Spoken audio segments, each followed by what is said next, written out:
こんな感じで暖炉が作られてます。お家の中にね暖炉があります。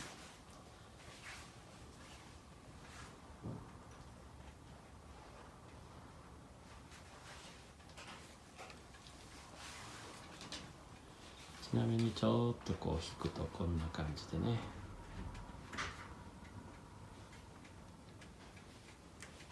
こんな感じ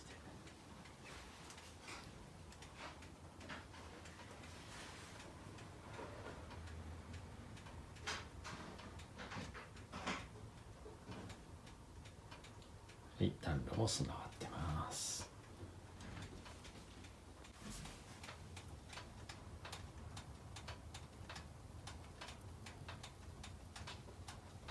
この3のマークがかっこいいね。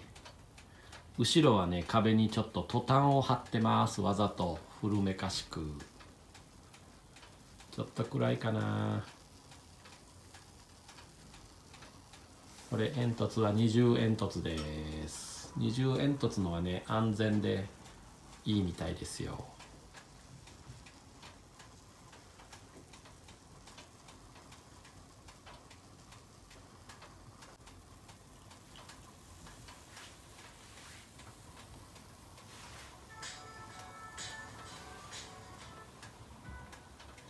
音がこういう感じ、こういう感じ。この人のすんごい上手な。顔は一切出てこんで。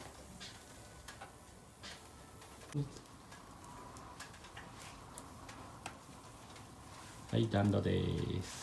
ちょっと暗いかな。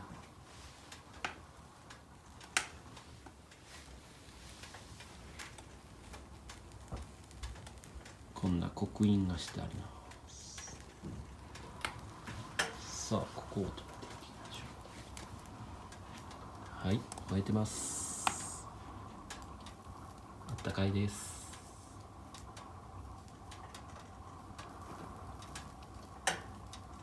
癒されますね。